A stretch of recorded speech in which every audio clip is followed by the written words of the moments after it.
नमस्कार बच्चों, आपका स्वागत है मेरा यूट्यूब चैनल मैथ्स विद अमर झा में। इस वीडियो में हम मस्ट टू डू का पार्ट 2 लेकर के उपस्थित हूँ। क्लास 9th का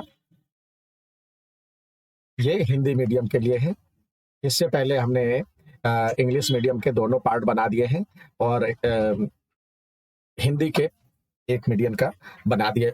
हिंदी का पार्ट 1 बना दिया जिसमें 1 to 6 चैप्टर था। इसमें चैप्टर हम 7 to 12 की बात करेंगे। आइए सवाल देखते हैं। यहाँ पे कह रहा है दी गई आकृति में AO बराबर है PO, OD बराबर में OC। तो आपको दिखाना है AOD और BOC सर्वांग है। सर्वांग जो होता है जिसकी सर्वांग यानी इस तरह के का ये होता है जिसमें कहता है सभी अंगों की समानता हो, यानी सभी कोण बराबर हो और सभी भुजा बराबर हो।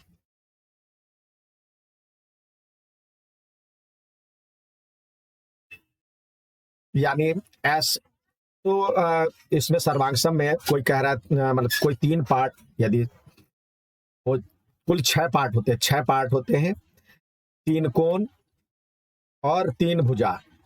तो सर्वांग समता नियम जो होता है कोई 3 है, 3 को आप प्रूव कीजिए, बाकी 3 CP/CT से हो जाता है। तो यानी नियम क्या है, या तो तीनों भुजा बराबर हो, या 2 भुजा और बीच का कोण बराबर हो, या 2 कोण और बीच की भुजा बराबर हो, या RHS एक रूल हो। तो इस सभी से जो है सर्वांग समता हम सिद्ध करेंगे।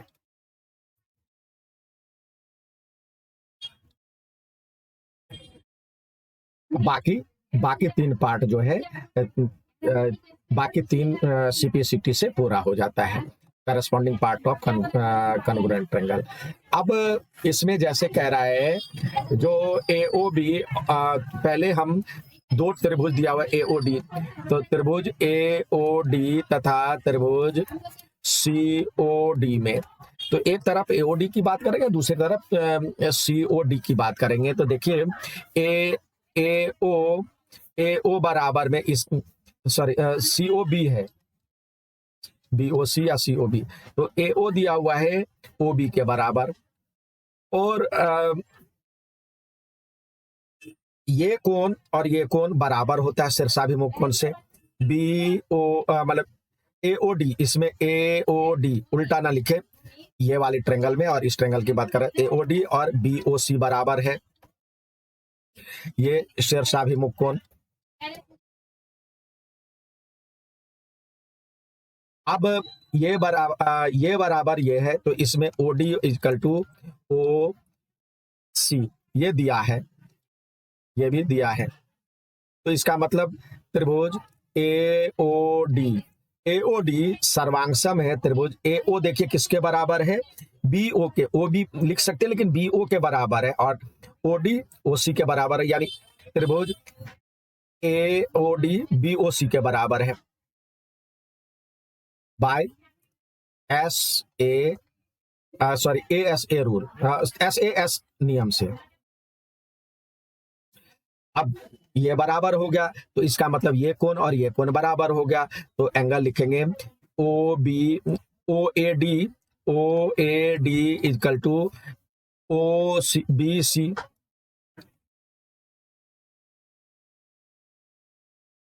Bye CP/CT। तो जब ये कोण इसके बराबर हो गया, तो इसका मतलब AD समांतर BC के हो जाएगा, क्योंकि ये एकांतर कोण बराबर है। एकांतर कोण बराबर हो तो भुजाएं समांतर होती है। नेक्स्ट देखते हैं। यहाँ पे 200 नहीं है, ये डिग्री है, 20 डिग्री, ये 40 डिग्री, और ये 60 डिग्री, और ये 80 डिग्री। कह रहा है त्रिभुज ABC में, एक त्रिभुज ABC है, ABC और कह रहा है BC को D तक बढ़ाया गया तो AC और D ये दिया हुआ है 100 डिग्री कह रहा है, और ये और ये बराबर है, तो जितना बड़ा ये एंगल होगा उतना ही बड़ा ये एंगल होगा। तो ये एंगल कितना हो जाएगा, सिर्फ ये हो जाएगा 80 डिग्री, तो ये भी 80 हो जाएगा। अब आपको ए ज्ञात करना है। अब लिखेंगे angle AC D plus angle ACB 180 degree हो जाएगा रैखिक युग्म से।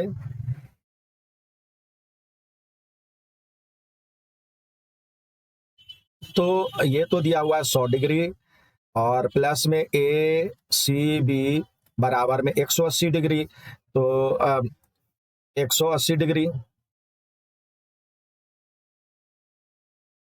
तो एंगल ACB इक्वल टू हो जाएगा 180 डिग्री माइनस 100 डिग्री, तो यानी 80 डिग्री हो गया। ये तो 80 हो गया। और दिया हुआ है AB बराबर में AC दिया है, तो इसका मतलब ये एंगल ABC AB के सामने वाली कोण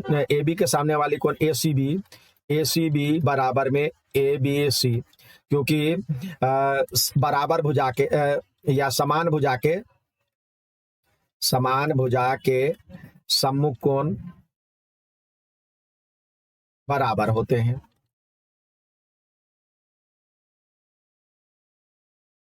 तो ये भी 80 डिग्री हो जाएगा। अब ये एंगल निकालना है, तो angle A plus 80 degree plus 80 degree बराबर में 180 डिग्री, क्योंकि ये त्रिभुज के तीनों कोणों का सम है। तो एंगल A बराबर में 180 डिग्री माइनस ये दोनों को जोड़ेंगे तो 160 डिग्री हो जाएगा। तो इस तरह से 20 डिग्री आंसर हो गया। तो एंगल A का 20 डिग्री है। RHS में R का अर्थ क्या है? R का अर्थ होता है राइट एंगल, यानी समकोण। अगला कह रहा है निम्नलिखित में से कौन सा त्रिभुज की सर्वांग समता का मानदंड नहीं है? तो SAS है, ASA है और SSS है, ये नहीं है, SSA नहीं है। अब अगला कह रहा है इसमें ABC एक समद्विबाहु त्रिभुज है, ये दिया हुआ नहीं है फिगर, समद्विबाहु त्रिभुज है, तो हम बना लेते हैं। इसमें हम ABC एक समद्विबाहु त्रिभुज ABC, इसमें कह रहा है ये और ये बराबर है, और AP दिया हुआ है परपेंडिकुलर टू BC है, यानी यहां से एक हम इस पे P डाले तो परपेंडिकुलर है, यानी 90 डिग्री 90 डिग्री। अब कह रहा है सिद्ध कीजिए एंगल B बराबर में एंगल C, यानी ये एंगल बराबर में ये एंगल सिद्ध करना है। तो देखिए वैसे तो होता है ये, लेकिन हम सिद्ध करेंगे कैसे? तो त्रिभुज APC तथा त्रिभुज ABC में APC इधर वाले ले लिए और APB में, तो यहाँ पे देखिए ये बराबर ये दिया हुआ है, तो इधर लिखेंगे इस त्रिभुज की AC बराबर में AB, ये दिया है। ये कौन समकोण है? तो एंगल APC बराबर में APB बराबर में 90 डिग्री, ये भी दिया है, और AP बराबर में AP उभयनिष्ठ। तो इसका मतलब त्रिभुज APC जो है सर्वांगसम हो जाएगा त्रिभुज APB के बाय कौन सा? RHS rule. तो CPCT से एंगल C बराबर में एंगल B, यानी एंगल B बराबर में angle C by CPCT rule. Next दिया हुआ है इस आकृति में, कह रहा है P और दो रेखाएं P और L, बिंदु P दो रेखाएं L और M से समान दूरी पर है, ये और ये दूरी समान है, जो कि बिंदु A पर प्रतिच्छेद करती है। रेखाएं एपी और उसके बीच कोण को समद्विभाजित दर्शाइए, जो कि ये कोण ये जो है इसको बराबर भागों में बांटती है। तो पहले ये दो त्रिभुज है, एक त्रिभुज, ये एक त्रिभुज है, तो लिखेंगे त्रिभुज ए बी पी तथा त्रिभुज ए सी पी में। यहाँ पे आपको ये इस तरह से दिया हुआ है, तो इसका मतलब 90 डिग्री है। तो यहाँ देखिए A P B P equal to C P ये दिया है, समान दूरी पे, यहाँ पे निशान भी लगा है। और angle A B P equal to A C P बराबर में 90 डिग्री। जैसे जब ऐसे दिया हो तो इसका मतलब 90 डिग्री है, ये भी दिया है। और angle A C P A B sorry A P बराबर में ए पी बराबर में ए पी उभयनिष्ठ। तो इसका मतलब त्रिभुज ए बी पी जो हो जाएगा सर्वांग हो जाएगा त्रिभुज ए सी पी के। कौन से नियम से? RHS rule. तो सीपीसीटी से ये बराबर में ये, तो angle A P B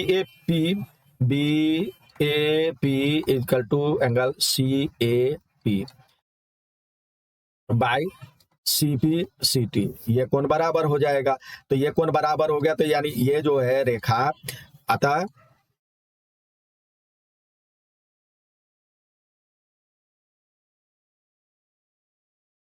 AP भुजा कोण ए को समद्विभाजित करती है।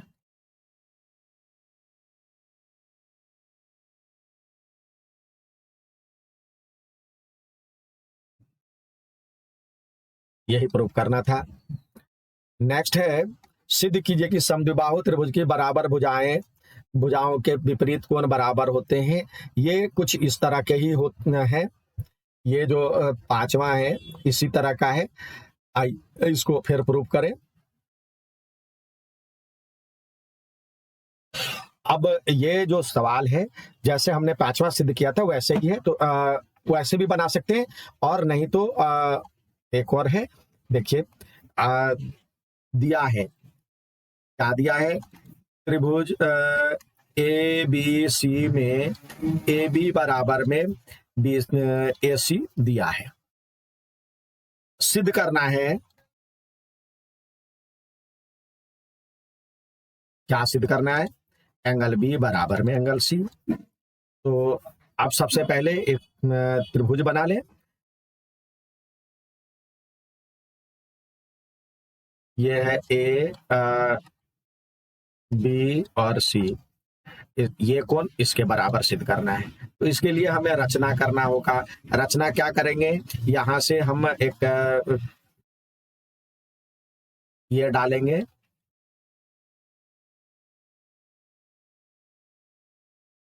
एडी एडी कोण ए का समद्विभाजक है, यानी ये और ये बराबर भागों में बांटता है। अब चलिए त्रिभुज उपपत्ति में, त्रिभुज ए बी डी तथा त्रिभुज ए सी डी में। अब देखिए ए बी बराबर में ए सी दिया है,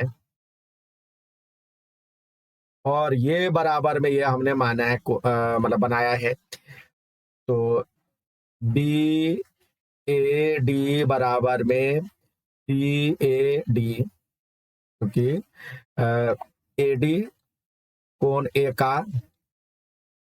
का समद्विभाजक है। तो ये हो गया, और A D equal to A D उभयनिष्ठ। तो that means A B D जो हो जाएगा सर्वांग हो जाएगा ए सी डी के। किस नियम से? एस ए एस नियम से। तो CPCT से ये बराबर में ये, तो एंगल बी बराबर में angle C by CPCT proved. Next है, इसमें कह रहा आकृति में AC का मतलब कोण A बराबर में कोण C, यानी ये बराबर में ये दिया हुआ है, तो आपको कह रहा है x का मान निकालिए। तो देखिए दो त्रिभुज है, एक ये त्रिभुज ABD तथा त्रिभुज दूसरा त्रिभुज है BCE में।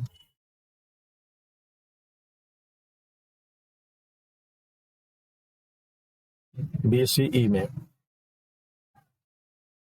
AB बराबर में AC दिया हुआ है, AB बराबर में AC दिया है BC, और कोण A बराबर में कोण, इधर कोण A बराबर में कोण C दिया है, और कोण B दोनों में है, कोण B बराबर में कोण B उभयनिष्ठ। तो ट्रेंगल ABD जो हो जाएगा सर्वांगसम हो जाएगा, यानी ये कोण और बीच की भुजा, ये कोण और ये कोण बीच की भुजा से सर्वांगसम हो जाएगा। ABD तो CBE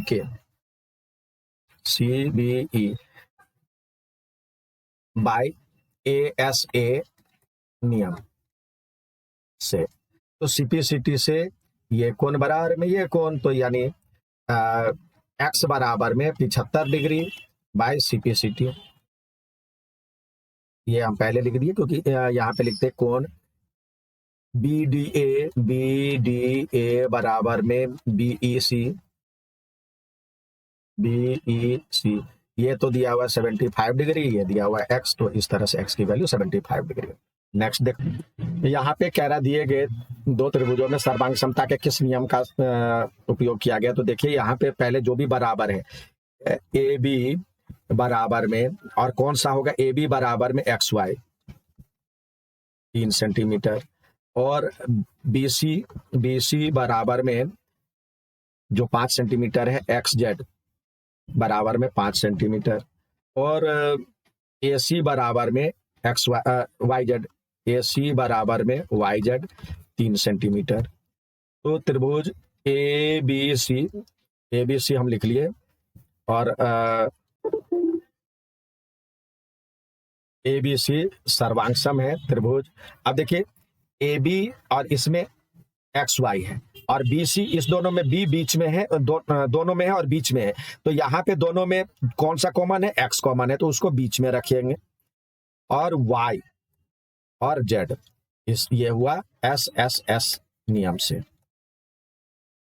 अगला कह रहा है इसमें AB बराबर में QR है, BC बराबर में PR और CA बराबर में PQ है, तो कौन सा होता, देखिए त्रिभुज ABC सर्वांगसम हो जाएगा त्रिभुज।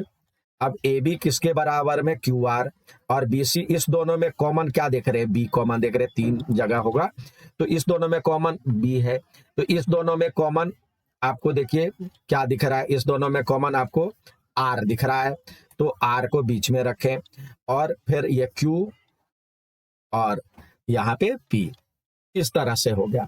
तो देखिए ABC PQR तो है नहीं, ये तो होगा ही नहीं। अब ACB QPR, ACB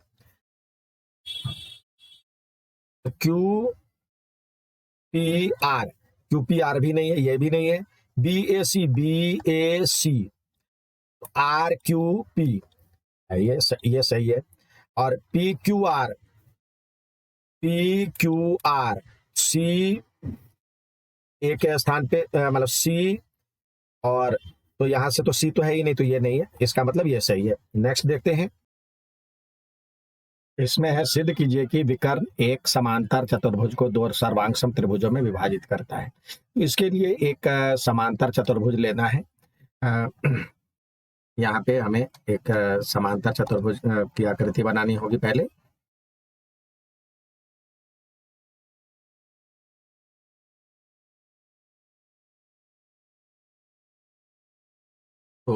यहाँ पे A B parallel to C D,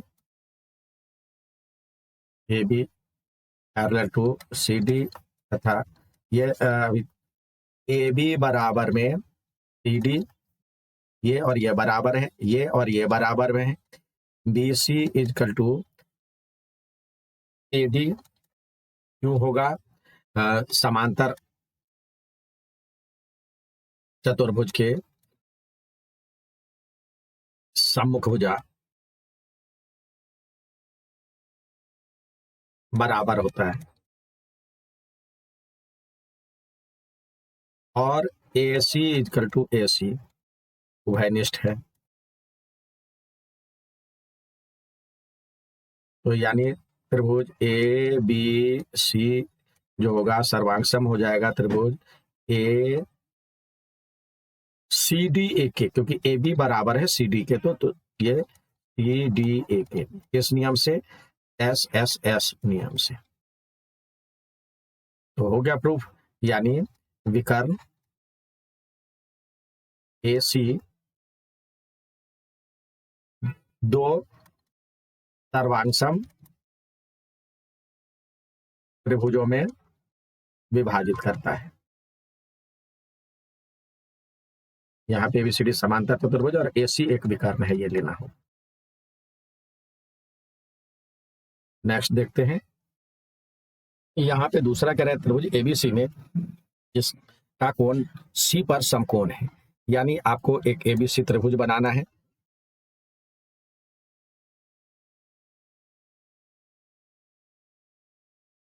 और कह रहा है ए है और सी पे समकोण दिया हुआ है, सी है और बी है। और क्या कह रहा है, कर्ण ए बी के मध्य बिंदु एम से, इसके मध्य बिंदु एम से एक रेखा खींचने के लिए कह रहा है, एम से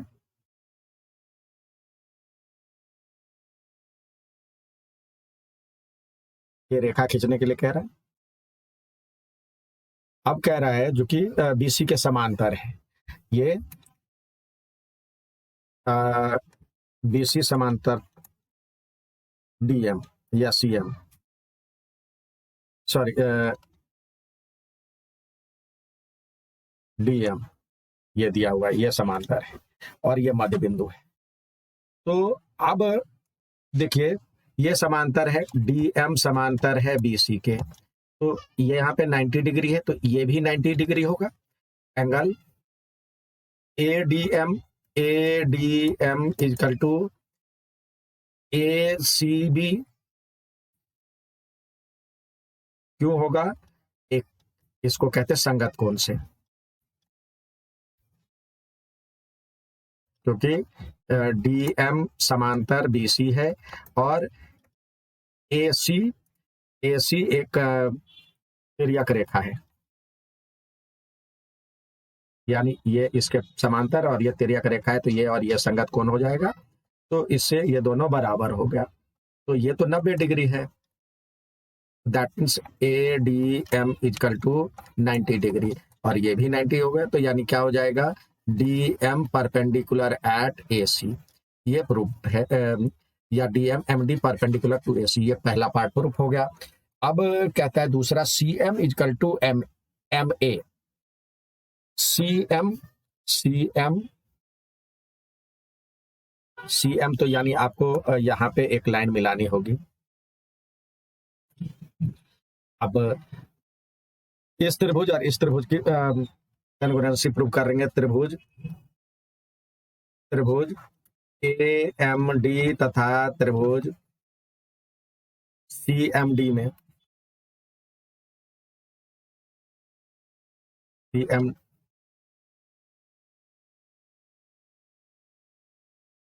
अब देखिए ए एम पहले तो ये कोण इसके बराबर है,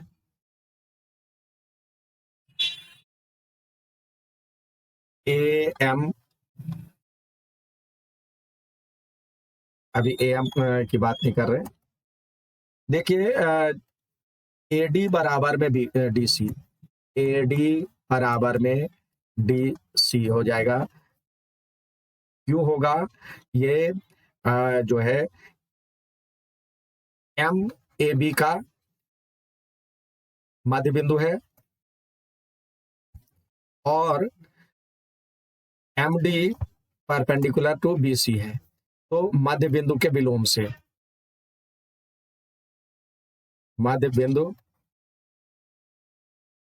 प्रमेय के विलोम से ये हो जाएगा इसके बराबर। और ये 90 डिग्री है, यानी ये ए डी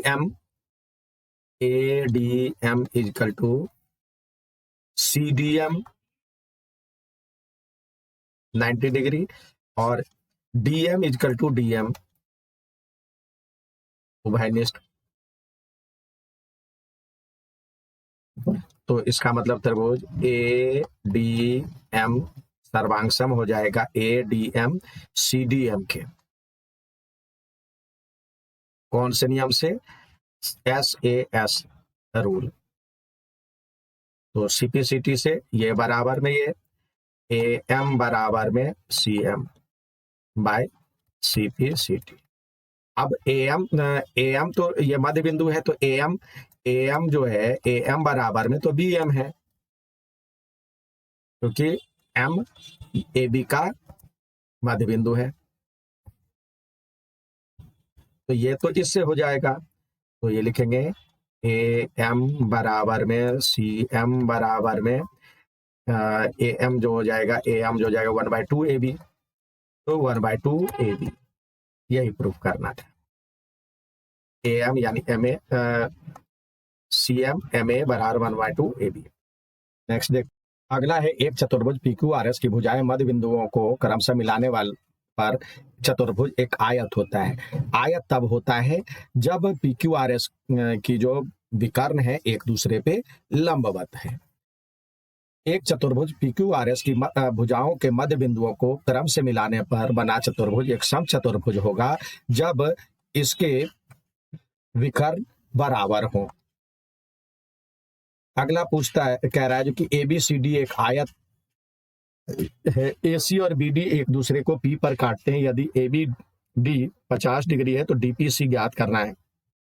एक आयत है, तो यहाँ पे कह रहा है ए बी सी डी एक आयत है, ए सी और बी डी एक दूसरे को पी पर काटते हैं। ए बी डी यानी ए बी डी ये कोण 50 डिग्री का है, तो डी पी सी ज्ञात करना है। डी पी सी ये ज्ञात करना है। अब ये 50 है, तो इसके विकर्ण भी बराबर होते हैं, तो जितना बड़ा ये है उतना ही बड़ा ये एंगल भी 50 का हो जाएगा। तो होगा ये 80 डिग्री आ जाएगा। क्यों आएगा पहले देखिए, इसके विकर्ण जो होते हैं बराबर होते हैं। ए सी इजकल टू बी डी, आयत के विकर्ण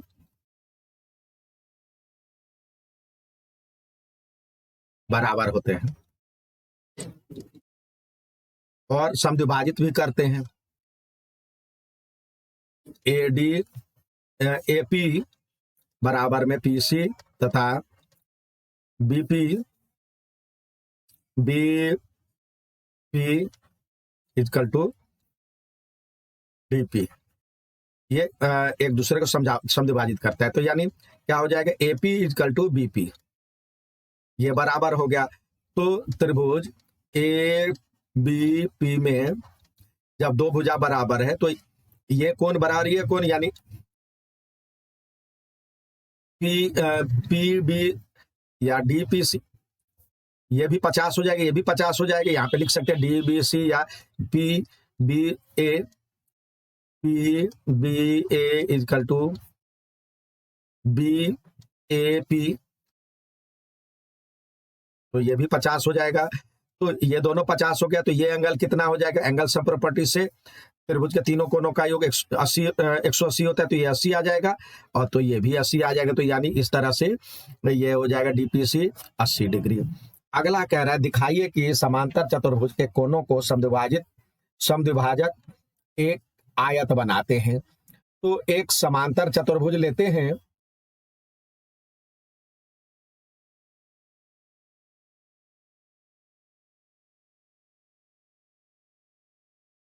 इसका कोण समद्विभाजक यानी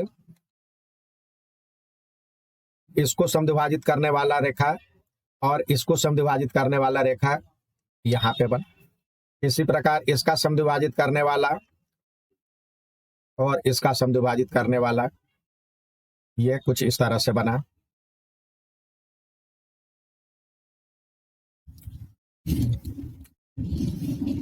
तो ए बी सी डी, तो फिगर कुछ इस प्रकार बनेगा। इसको सही से बनाना है, यहाँ पे लिख देते हैं।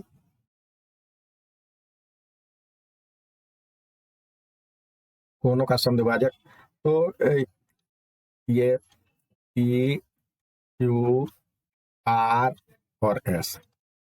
अब देखिए ये कोण कितने डिग्री का होगा, ये और ये मिलकर के 180 होता है। ये 1 2 3 और 4, कोण 1 बराबर में कोण 2 होगा, क्योंकि एस ए आर या एस आर ए आर कोण ए का समद्विभाजक है, यानी ये लाइन जो है इसको समद्विभाजित करता है। और कोण 3 और कोण 4,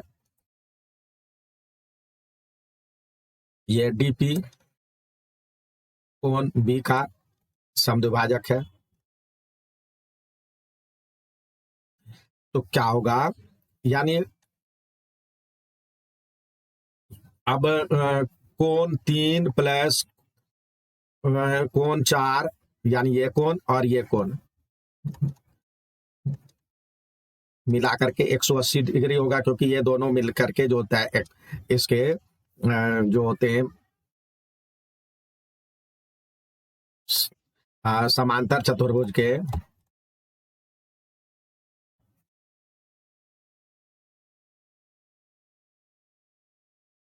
के आसन कोणों का योग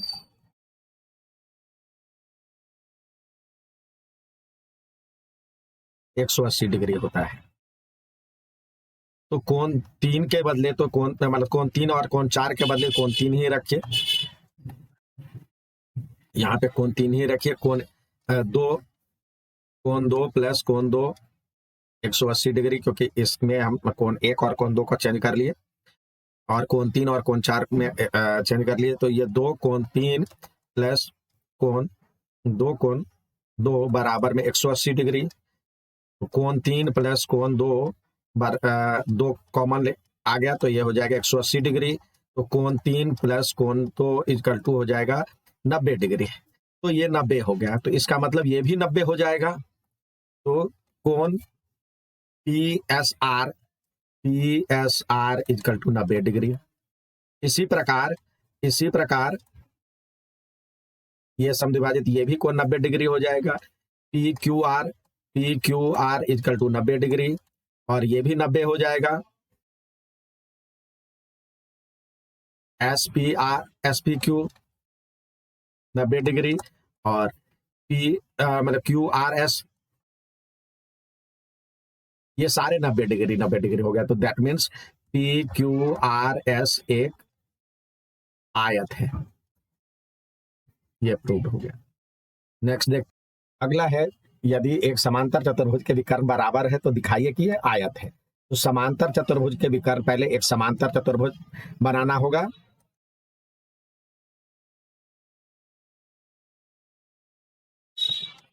ए बी सी डी, और इसके विकर्ण बराबर दिए हुए हैं।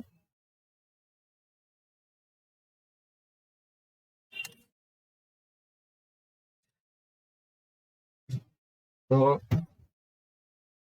ए बी सी डी एक समांतर चतुर्भुज है।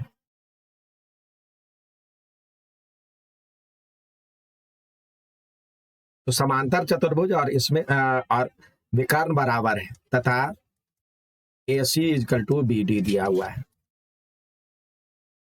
तो सिद्ध करना है कि ABCD एक आयत है। तो इसके लिए हमें ये एंगल 90 डिग्री का सिद्ध करना होगा। बाकी चीज तो है ही, क्योंकि ये सम्मुख है, समभुजा बराबर और समांतर होते हैं।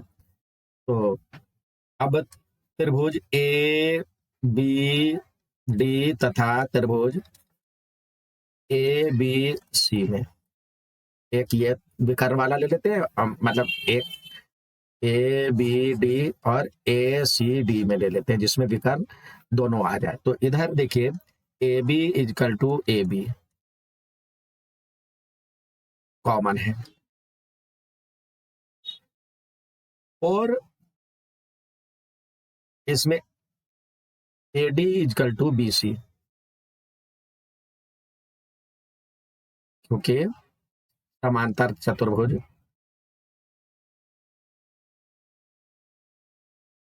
की सम्मुख भुजा बराबर होती है, इस कारण। और इसमें BD इजकल टू AC ये दिया है। तो इसका मतलब हो गया त्रिभुज ABD BAC के बराबर समान सर्वांश। कौन से नियम से? SSS rule. तो इसका मतलब एंगल, ये एंगल बराबर में ये एंगल, सॉरी, हाँ ABC, तो इसमें ये सर्वांशम हो गया। तो इसका मतलब हो गया ये angle DAB equal to ABC TPCT से, लेकिन DAB प्लस ABC बराबर में 180 डिग्री होता है, ये कोण और ये कोण मिलकर के, क्योंकि समांतर चतुर्भुज की संगत सम्मुख कोण आसन कोण 180 डिग्री का होता है। तो ये दोनों बराबर हो जाएगा, यानी इसमें ये रख देते हैं DAB plus DAB equal to 180 degree. तो DAB इजकल टू हो जाएगा 90 डिग्री, यानी 2 से भाग हो जाएगा। तो यानी ये सारे 90 का हो जाएगा, यानी DAB equal to 90 degree, ABC ABC equal to 90 degree, और ये सारे कोण समकोण हो जाएगा। तो अतः ABCD एक आयत है। तो प्रूव हो गया। अगला है एक चतुर्भुज के कोण दिए हुए ये इस अनुपात में, तो चतुर्भुज के सभी कोण ज्ञात कीजिए। तो आप जानते हैं जो कि चतुर्भुज के सभी कोणों का योग 360 डिग्री है। तो पहले माना कि चतुर्भुज की कोण क्रमशः ये 3x 5x 9x तथा 13x। हम जानते हैं कि चतुर्भुज के सभी कोणों का योग 360 डिग्री होता है। तो 3x plus 5x plus 9x plus 13x बराबर में 360 डिग्री। अब ये 5 3 8 9 8 17 13 30x बराबर में 360 डिग्री। तो x बराबर हो जाएगा 360 डिग्री बटे में 30, 12 डिग्री। तो चतुर्भुज के कोण क्रमशः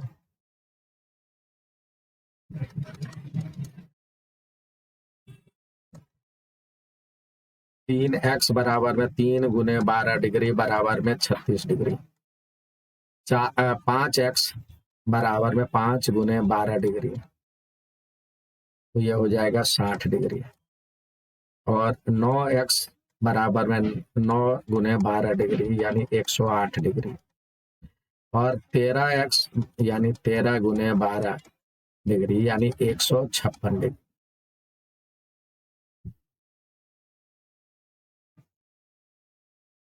आंसर नेक्स्ट देखते हैं। यहाँ पे ABCD एक चतुर्भुज है, PQRS क्रमशः भुजा ABBCCD और DA का मध्य बिंदु है। AC एक भी करना है तो दिखाइए कि SR समानांतर है AC की। तो यहाँ पे मध्य बिंदु कहता क्या है? मध्य बिंदु का प्रमेय कहता है त्रिभुज के मध्य बिंदु को मिलाने वाली रेखा अन्य दो भुजाओं को त्रिभुज के मध्य बिंदुओं को मिलाने वाली रेखा तीसरी भुजा के समांतर और आधी होती है। तो यहाँ पे चलते हैं त्रिभुज ACD में दिया हुआ है SAD का मध्य बिंदु है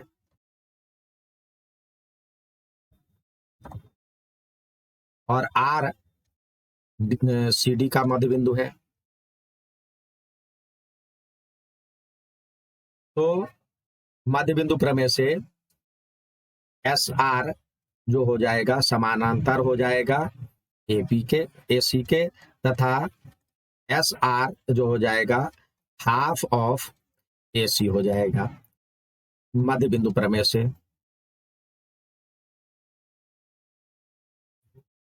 तो आपको तो ये पहला पार्ट प्रूफ हो गया और ये भी प्रूफ हो गया। इसी तरह PQ और SR बराबर है, तो देखिए PQ, अब चलते हैं त्रिभुज ABC में। AB का मध्य बिंदु क्या है? P है। और BC का मध्य बिंदु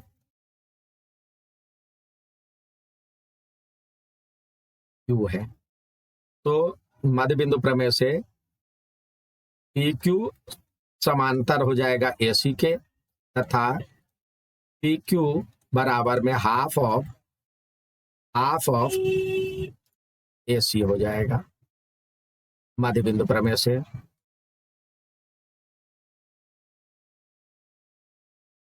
अब ये भी हाफ ऑफ AC है और ये भी हाफ ऑफ AC है, लिख सकते हैं SR। तो यही तो सिद्ध करना था दूसरा, PQ बराबर में SR, ये प्रूव्ड हो गया। अब PQRS समांतर चतुर्भुज है। अब PQRS में SR समांतर है AC का, तथा PQ समांतर है AC का। और तो ये हो जाएगा SR समांतर PQ, ये इसके समांतर है और ये इसके समांतर है, तो ये इसके समांतर हो गए, तथा SR बराबर है PQ के। तो जब ये समांतर और बराबर है तो इसका मतलब PQRS एक समांतर चतुर्भुज है, क्योंकि सम्मुख भुजा बराबर और समांतर है। नेक्स्ट देखते हैं। अगला कह रहा है समांतर चतुर्भुज ABCD में विकर्ण BD पर दो बिंदु P और Q इस प्रकार है कि DP बराबर में BQ है। तो APCQ एक समांतर चतुर्भुज दिखाना है। DP बराबर में BQ यहाँ पे दिया हुआ है। DP यानी ये और ये बराबर दिया हुआ है और ये समांतर चतुर्भुज है पहले, तो हमें दिखाना है ये भी एक समांतर चतुर्भुज है। तो देखिए इससे एक हम विकर्ण डाल लेंगे जो O पे काटता है। चतुर्भुज समान ABCD एक समांतर चतुर्भुज है।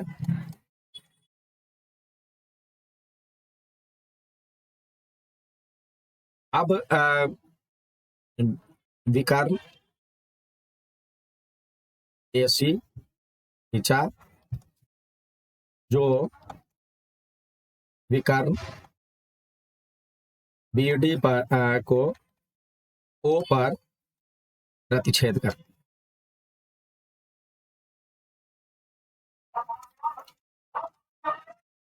तो इसका मतलब हो जाएगा हम जानते हैं कि समांतर चतुर्भुज के विकर्ण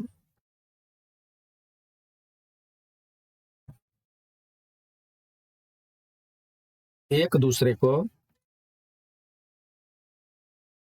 समद्विभाजित करती है।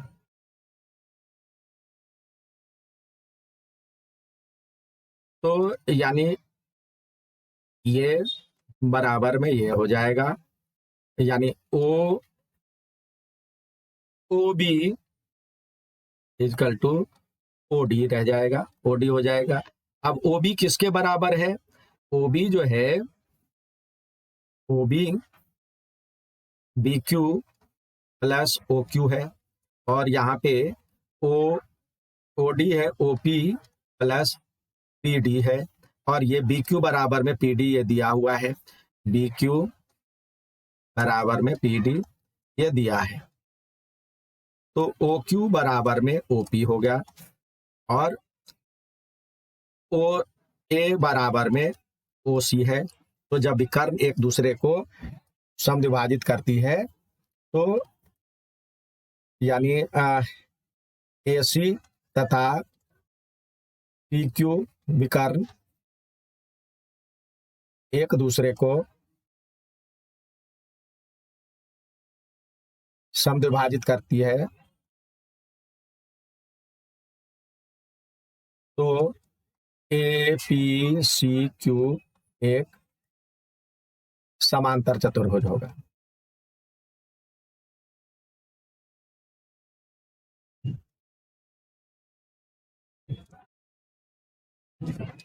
यही प्रूव करना था। अब चैप्टर 10 जो वृत्त से संबंधित क्षेत्रफल है, वृत्त है। अब इसमें कह रहा है ए बी बराबर में सी डी है, ये बराबर में ये है। तो आपको आप देखिए ये कुछ भी कहीं भी हो सकता है, तो ये और ये बराबर होगा क्योंकि ये और ये रेडियस है। अब प्रूव कर लीजिए, ए ओ बी तथा एंगल सी ओ डी में, तो ए ओ बराबर में बी ओ, और बी सॉरी यहाँ पे सी ओ, और बी ओ बराबर में डी ओ, ये त्रिज्याएं हैं। और A B equal to C D ये दिया है। तो इसका मतलब त्रिभुज ए ओ बी जो है सर्वांगसम हो जाएगा त्रिभुज सी ओ डी के, एस एस एस रूल। तो एक्स बराबर में 40 डिग्री हो जाएगा। नेक्स्ट अगला है ए ओ बी और ए सी बी में जो आर केंद्र पे कोण बनाता है उसका आधा होता है, जो वृत्त पर बनने वाले कोण जो होते हैं इसका आधा होते हैं। तो एक्स बराबर हो जाएगा 80 का आधा, यानी 40 डिग्री। अब साइक्लिक क्वाड्रिलेटरल में यानी ये चक्रीय चतुर्भुज है, ये ए बी सी डी एक चक्रीय चतुर्भुज है। इसमें ये कोण और ये कोण मिलकर के 180 डिग्री होता है, यानी सम्मुख कोणों का योग 180 डिग्री होता है। तो यहाँ पे x दिया हुआ है, x प्लस 60 डिग्री बराबर में 180 डिग्री, तो x बराबर में हो जाएगा 120 डिग्री। इसी तरह ये और ये बराबर होगा y plus 80 degree equal to 180 degree, तो y इजकल टू 100 डिग्री। तो इसी तरह x बराबर में 120 डिग्री और y equal to 100 degree answer. Next देखते हैं, यहाँ पे ए बी बराबर में ए सी दिया हुआ है, जितना बड़ा ये है उतना ही बड़ा ये है। तो x का मान ज्ञात करने के लिए कह रहे हैं। वैसे भी यहाँ पे ये जो है ये वृत्त का व्यास है। वृत्त का व्यास जो होता है वृत्त पर 90 डिग्री का कोण बनाता है, ये 90 हो गया, ये x है और ये x है, तो x plus 90 degree equal to हो जाएगा 180 डिग्री। तो 2x बराबर में हो जाएगा, ये इधर के घट जाएगा 90 डिग्री, तो x बराबर में हो जाएगा 45 डिग्री आंसर। नेक्स्ट, अब सिद्ध करने के लिए कह रहा है सिद्ध कीजिए कि वृत्त की समान जीवाएं वृत्त पर समान कोण बनाती है। अब पहला प्रश्न, सिद्ध कीजिए कि वृत्त की समान जीवाएं वृत्त पर समान कोण बनाती है। तो ये देखिए हमने प्रूव भी किया था अभी, फिर से देखते हैं। एक वृत्त बनाते हैं और प्रोसेस के थ्रू लिखेंगे, ये वृत्त है और इसकी जो जीवाएं हैं दोस्त,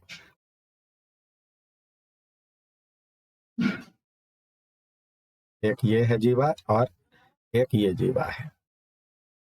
ये कह रहा है केंद्र पर समान कोण बनाती है।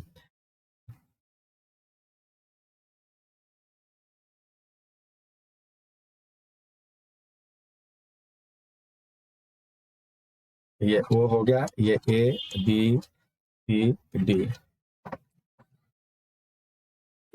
दिया है, क्या दिया है, ए बी बराबर में सी डी वृत्त जिस का वृत्त की दो जीवाएं हैं जिसका केंद्र वो है। सिद्ध करना है ए ओ बी बराबर में सी ओ डी, ये सिद्ध करना है। तो इधर में हम चलते हैं त्रिभुज ए ओ बी तथा त्रिभुज सी ओ डी में। ए ओ बराबर में सी ओ, बी ओ बराबर में डी ओ, ये वृत्त की जीवाएं हैं, वृत्त की त्रिज्याएं हैं। और A B equal to C D दिया है, तो that means A O B जो हो जाएगा सर्वांग सम हो जाएगा ट्रायंगल सी ओ डी के by S S S rule. तो इसका मतलब जो ट्रायंगल है सर्वांग सम हो गया, तो यानी A O B equal to angle C O D root. Next है, अगला सवाल है सिद्ध कीजिए कि किसी चाप द्वारा केंद्र पर बना, अगला है सिद्ध कीजिए कि किसी चाप द्वारा केंद्र पर बनाया गया कोण उसी चाप द्वारा वृत्त के शेष भाग पर स्थित किसी बिंदु पर बनाए गए कोण का दुगुना होता है। तो हम यहाँ पे मान लेते हैं जो एक वृत्त है,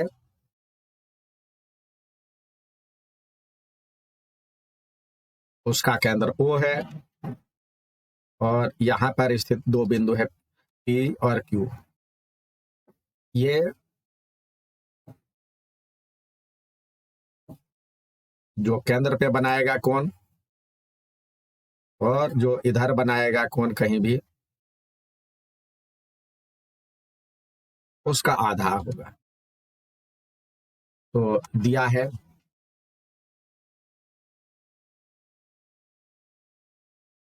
क्या दिया है, O केंद्र वाले वृत्त पर PQ एक चाप है तथा R एक वृत्त पर स्थित बिंदु है। सिद्ध करना है POQ equal to 2 of angle R PRQ, सिद्ध करना है उत्पत्ति। तो इसके लिए रचना करना होगा। रचना देखिए, इसको ये इसको यहाँ पे मिला दिए और इसको आगे M तक बढ़ा दिए। O को R से मिलाया और उसे m तक बढ़ाया। देखिए अब हमने लिया है, ये बना दिए, लेकिन ये 3 केस हो सकता है। जब केस 1, जब पी क्यू एक लघु चाप है, यानी पी क्यू लघु मतलब माइनर आर्क है, तब तो ये सही है। तब तो इसी तरह बनेगा। तो इसमें हम चलते हैं, इसको एंगल त्रिभुज, इसको 1, इसको 2, इसको 3, इसको 4, इसको 5, इसको 6। तो त्रिभुज पी ओ आर में O P equal to O R है। दैट मीन्स एंगल 3 बराबर में एंगल 4 हो जाएगा। ये त्रिज्या है। तो क्योंकि बराबर भुजा के सम्मुख कोण, यानी कोण 3 इजकल टू कोण 4। और अब ये ट्रेंगल है, देखिए कुछ इस तरह का ट्रेंगल है। तो ये बाहरी कोण है, ये एक बाहरी कोण है, तो ये क्या हो जाएगा, शेष अन्य 2 कोणों के योग के बराबर होता है। तो कोण 1 बराबर में कोण 3 प्लस कोण 4, यानी बाहरी कोण शेष 2 अंतः कोणों के योग के बराबर।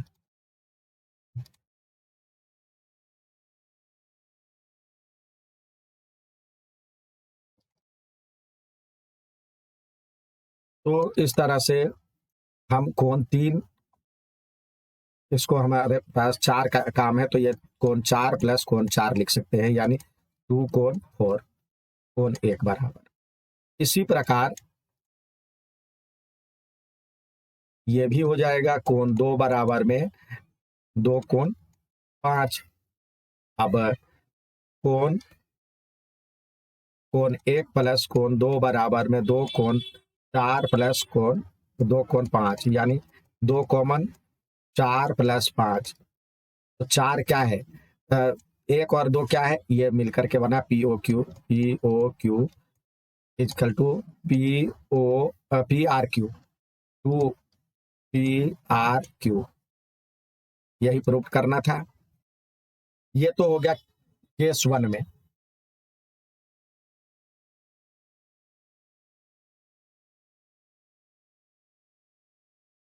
केस 1 में पी ओ क्यू बराबर में 2 पी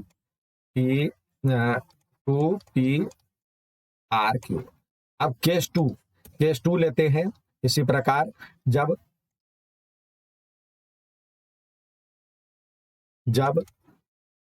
पी क्यू अर्धवृत्त पे हो, यानी ये जो है अर्धवृत्त पे आ जाएगा,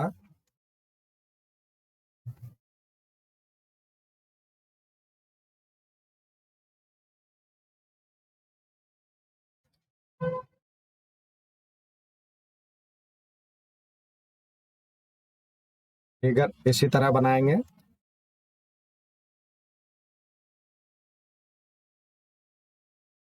P R Q O M. तो यहां भी इसी OP OP equal to O R होगा, त्रिभुज ओ पी आर में। तो ये कोण बराबर यहां भी 1 और 2,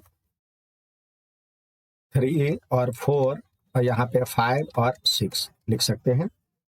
तो या कोण 1 बराबर में कोण 2 हो जाएगा, और कोण 5 बराबर में होगा, कोण 5 बराबर में होगा 1 प्लस 2, कोण 1 प्लस कोण 2, और ये दोनों जब बराबर है तो 2 कोण 2। इसी प्रकार कोण 6 बराबर में हो जाएगा 2 कोण 4, यानी ये कोण। तो जोड़ेंगे कोण 5 प्लस कोण 6 बराबर में 2 कोण 2 प्लस 2 कोण 4, यानी 2 कॉमन, कोण 2 प्लस कोण 4। तो यहाँ भी आ जाएगा 4, 5 प्लस 6 करेंगे तो ये हो जाएगा पी ओ क्यू बराबर में 2 ऑफ पी आर क्यू। ये भी प्रूव्ड हो गया। अब केस 3, जब ये दीर्घ चाप में हो, जब पी क्यू दीर्घ चाप हो,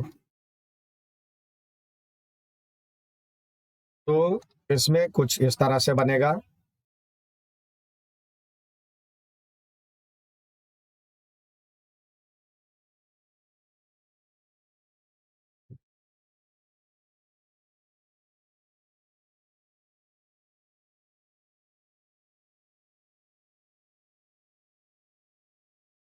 PQOR। अब यहाँ भी इसको समद्विभाजित करें, मतलब इसको लेकर के आगे बढ़ाएंगे, तो इसमें भी त्रिभुज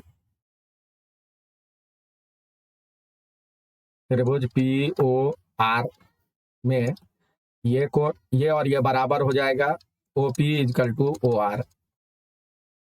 दैट मीन्स यहाँ भी आप दे सकते हैं एंगल 1 और एंगल 2 और एंगल 5, एंगल 6, या एंगल 5। यहाँ पे POR में भी वो इसी तरह जैसे इसमें किए थे, तो यहाँ पे हमने PR, तो देखिए OP इक्वल टू OR है, OP इक्वल टू OR एंगल, इसको एंगल 1 और इसको एंगल 2 मानते हैं, तो एंगल 1 बराबर एंगल 2 हो गया, और ये बाहरी कोण हो जाएगा एंगल 5 बराबर में इस दोनों का कोण, जैसे बाकी में हुआ था।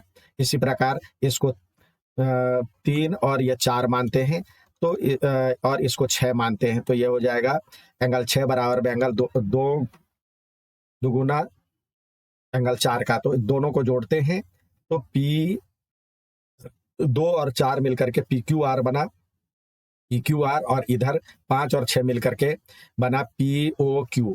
लेकिन POQ तो दोनों साइड बन रहा है, POQ इधर भी बन रहा है और इधर भी बन रहा है, तो ये वाला जो होगा प्रतिवर्ती होगा। यहां लिखेंगे PRQ बराबर में प्रतिवर्ती कोण POQ का, ये होता है इसमें।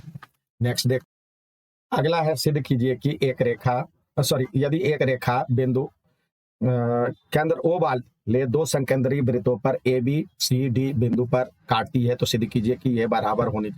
तो इससे हम 2 तरीके से बना सकते हैं, या तो प्रूफ करके यहाँ पे हमने डाल लिया M, और इस तरह से इसको डाल लिया, तो ये कन्ग्रुएंसी भी प्रूव कर सकते हैं, नहीं तो सीधे थ्योरम के तरह भी यूज कर सकते। कन्ग्रुएंसी प्रूव करने के लिए ये बराबर ये, यानी ये और ये त्रिज्या है, और ये 90 डिग्री है, और ये समकोण मतलब ये उभयनिष्ठ है, तो यानी ये हो जाएगा सर्वांग हो जाएगा। तो इसका मतलब BM इक्वल टू CM, और ये सीधे हम यूज कर सकते हैं OM परपेंडिकुलर एट BC खींचा, तो BM इक्वल टू CM होता है, क्योंकि ये होता है जब हम लंब जो होता है केंद्र से डाला गया लंब, ये इसको कहते हैं हम जीवा को समद्विभाजित करता है।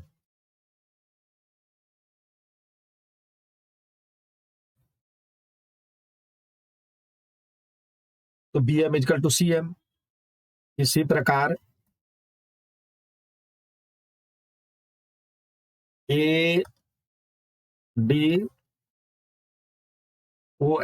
मतलब परपेंडिकुलर एट OM है, यानी इसमें ये परपेंडिकुलर है, तो AB equal to AM equal to DM, यहां भी यही चीज होगा। अब AM जो है 2 चीजों से बना हुआ है, 2 AB प्लस BM, और ये DM जो है MC या CM प्लस CD। अब BM प्लस CM ये होता है, तो इसके लिए हम लिख सकते हैं BM प्लस CD। तो ये तो कट गया, तो ये हो जाएगा AB equal to CD। Proved, यही प्रूव करना।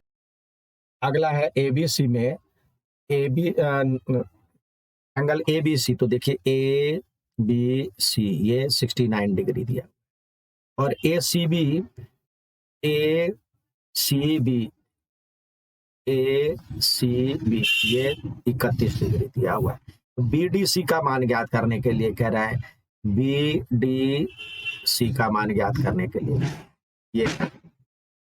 अब देखिए पहले इस त्रिभुज में चलते हैं।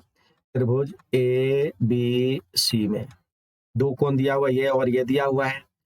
तो angle BAC plus 69 degree plus 31 degree equal to 180 होना चाहिए त्रिभुज के सभी कोणों का योग। तो BAC बराबर में 180 डिग्री, और इसको जोड़ेंगे तो 6 तीनों 100 डिग्री हो जाता है, ये 80 डिग्री हो।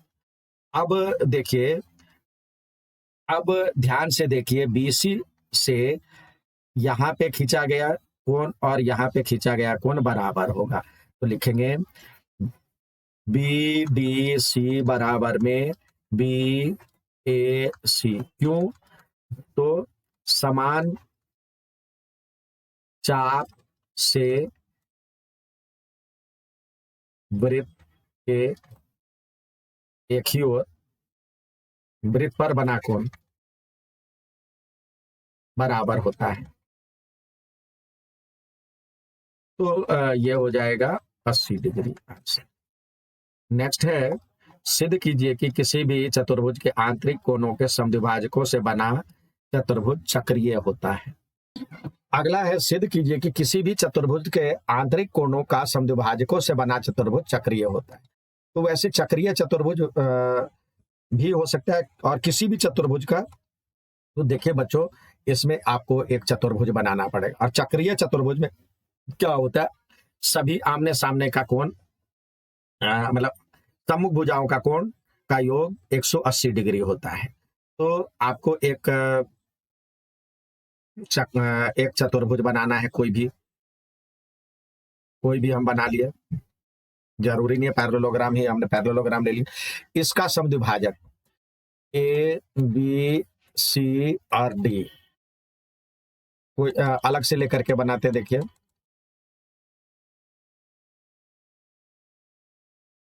ये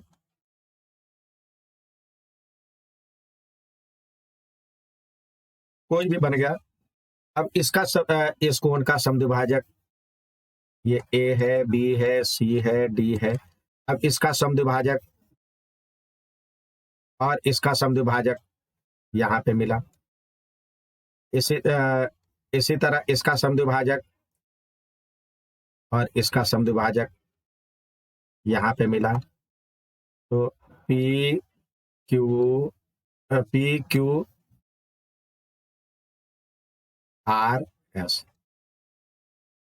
तो इसमें हमें दिखाना है जो कि ये सभी जो होंगे वो चक्रीय चतुर्भुज होंगे। तो इसके लिए देखिए, त्रिभुज ABR में, ये इस त्रिभुज में ये कोण और ये कोण का समद्विभाजक, तो हम लिख सकते हैं angle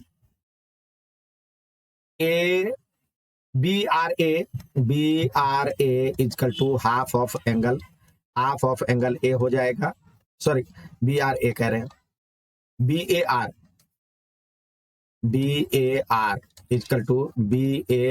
equal to half of angle A, और ABR equal to half of angle B। इसी प्रकार, और एंगल ए, इस ट्रायंगल में सभी कोणों का योग ABR प्लस एंगल BAR और ARB 180 डिग्री होना चाहिए। ये है हाफ ऑफ एंगल बी और ये है half of angle A plus में angle A R B equal to 180 degree. एक ये हो गया। अब इस ट्रायंगल में चलते हैं सी पी डी में, त्रिभुज सी पी डी में। तो ये एंगल इसका हाफ है P D C equal to half of angle D और P C D equal to half of angle C. और इसमें भी हो जाएगा सभी कोणों का योग 180 degree. D P C plus angle P D C plus angle P C D equal to 180 degree होना चाहिए।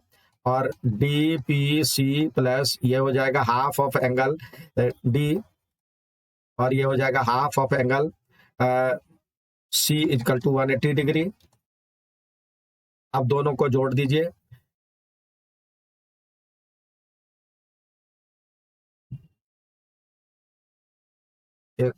वन प्लस टू से half of angle B plus half of angle A plus A R B plus half of angle या D P C plus half of angle D plus half of angle C बराबर में 360 180 360 हो जाएगा।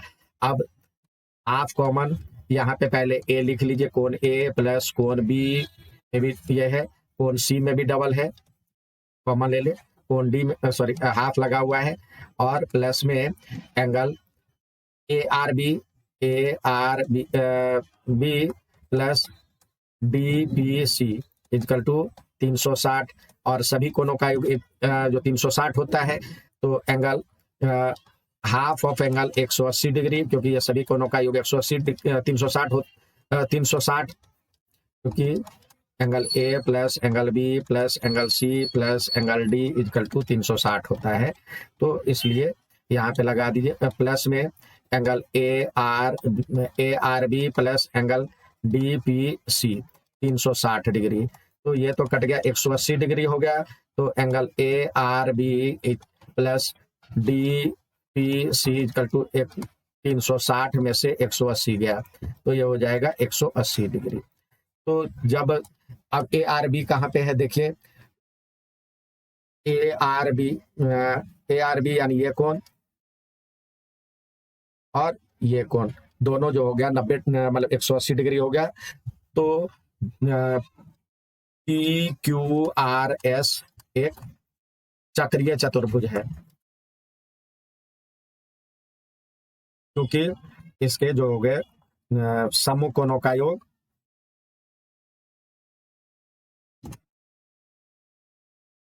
180 degree है।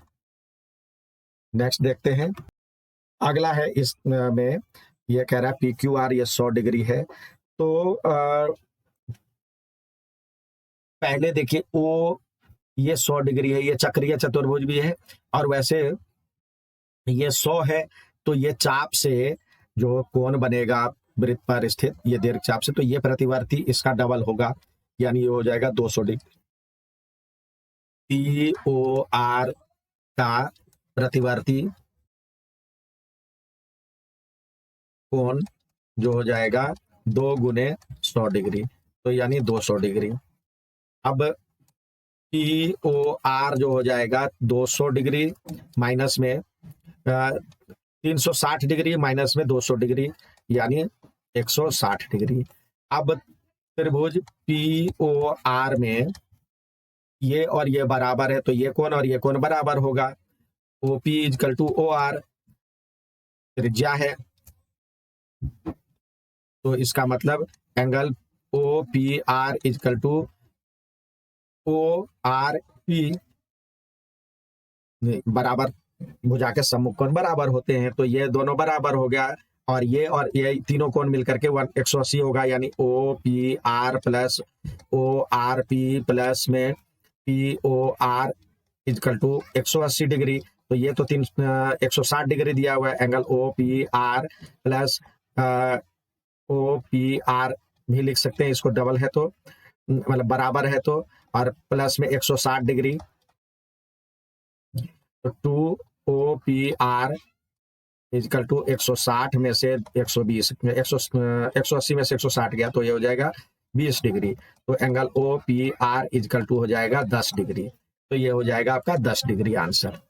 Next देखते हैं, इसमें कह रहा चक्रीय चतुर्भुज में, यहाँ पे ABCD एक चक्रीय चतुर्भुज है जिसमें AC और BD इसके विकर्ण है। यदि DBC 55 डिग्री दिया हुआ, देखिए तो DBC ये 55 डिग्री दिया हुआ, BAC 45 डिग्री दिया हुआ है, BAC ये 45 डिग्री दिया हुआ है। तो BCD ज्ञात करने के लिए कह रहा है BCD।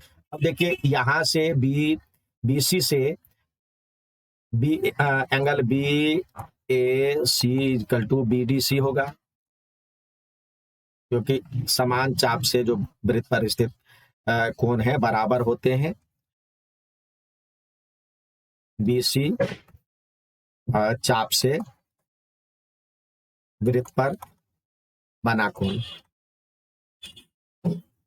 तो ये हो जाएगा 45 डिग्री। अब ये आ गया आपका 45 डिग्री। अब आपको निकालना है BCD। तो इस त्रिभुज में चलते हैं, त्रिभुज BCD में DBC plus BCD equal to 180 degree होना चाहिए। और BCD दिया हुआ है आपको, BDC हमने 45 डिग्री निकाला है, ये 45 डिग्री। और DBC 55 डिग्री दिया हुआ है, और BCD निकाला है।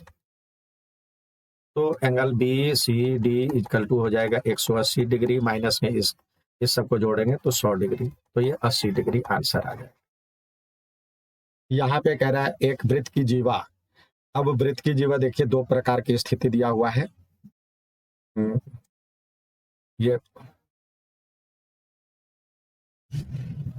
ये वृत्त की जीवा है, सॉरी वृत्त है। इसमें कह रहा है वृत्त की जीवा जब लघु चाप पर स्थित किसी बिंदु पर जीवा द्वारा, तो ये जीवा बराबर कह रहा है, एक वृत्त की जीवा वृत्त की त्रिज्या के बराबर है, यानी ये जीवा है, ये बराबर है लघु चाप पर, ये इसके बराबर है, जितना बड़ा ये है उतना बड़ा ये सारे बराबर हैं। तो कह रहा है लघु चाप पर स्थित किसी बिंदु पर जीवा द्वारा बनाया गया कोण, तो जीवा द्वारा बनाया गया कोण लघु चाप पर, लघु चाप तो आपका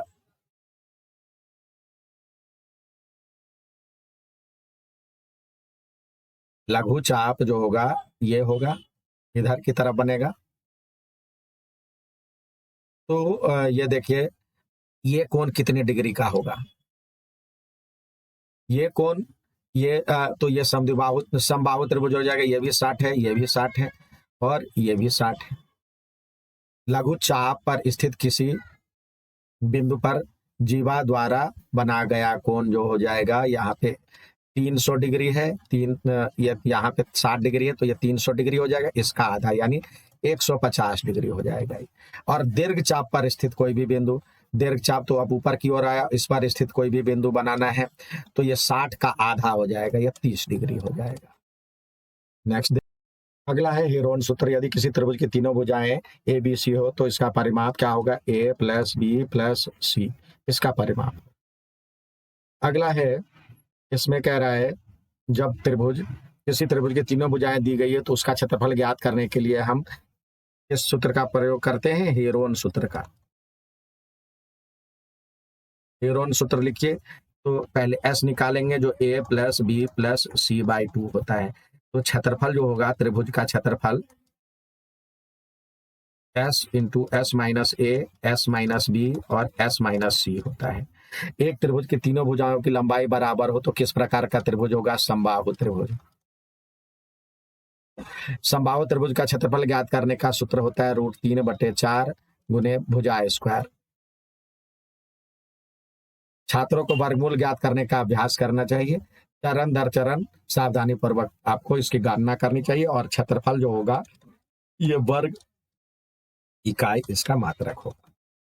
अब जैसे यहाँ पे दिया हुआ है 12, 6 और 15 सेंटीमीटर भुजाओं वाले त्रिभुज का क्षेत्रफल ज्ञात करना है, तो सबसे पहले एस निकालेंगे। तो 12 + 6 + 15। दूसरा है यहाँ पे एक ये दिया हुआ एक भुजा ये, एक भुजा ये, एक भुजा ये, तो सबसे पहले एस निकालेंगे। एस बराबर होता है a + b + c/2, यानी 25 + 20 + 15/2। जिसको करेंगे तो ये 60/2 हो जाएगा, 30 हो जाएगा। तो त्रिभुज का क्षेत्रफल जो होगा √S × S - A, S - B और S - C होगा। तो S के बदले 30, 30 में से 25 गया, 30 में से 20 गया और 30 में से 15 गया। तो ये हो जाएगा 30 और 5 और इसमें से 10 और ये 15। तो देखिए इसको हम 30 है तो जोड़े में बनाए 3 × 10 लिख सकते हैं, क्योंकि 10 का जोड़ा है। 5 है, 10 है और ये 3 × 5 लिख सकते हैं। तो ये देखिए 3 का जोड़ा आ गया बाहर, 10 का जोड़ा भी बाहर आ गया और 5 का जोड़ा भी बाहर आ गया। तो ये हो जाएगा 150 वर्ग सेंटीमीटर आंसर। यहाँ पे कह रहा है एक त्रिभुज की दो भुजाएं 18 और 10 है, इसका परिमाप दिया हुआ 42 सेंटीमीटर। तो तीसरी भुजा ज्ञात निकालना होगा। पहले 42 में से बाकी दो भुजाओं का जो 18 और 10 घटा लेंगे तो 42 - 28 यानी 14 सेंटीमीटर आ गया। तो एस जो हो जाएगा परिमाप का आधा होता है, यानी 28 का आधा हो गया 14। तो त्रिभुज का क्षेत्रफल जो होगा √S, S - A, S - B और S - C लगाते हैं। तो ये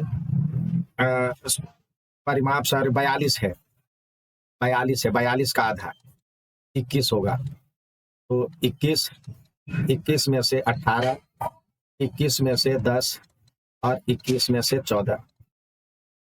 तो ये हो जाएगा 21 और 18 × 3 = 21, इसमें से घटाएंगे तो 11 और इसमें से घटाएंगे तो 7। 7 या 21 और 21 का जोड़ा बन गया और √11 वर्ग सेंटीमीटर आंसर। अगला है यहाँ पे अगला है एक समद्विबाहु त्रिभुज की प्रत्येक भुजा 65 मीटर और आधार 50 मीटर है। सॉरी, एक समद्विबाहु त्रिभुज जिसकी प्रत्येक भुजा 65 मीटर और आधार 50 मीटर है। तो समद्विबाहु त्रिभुज है तो ये 65 है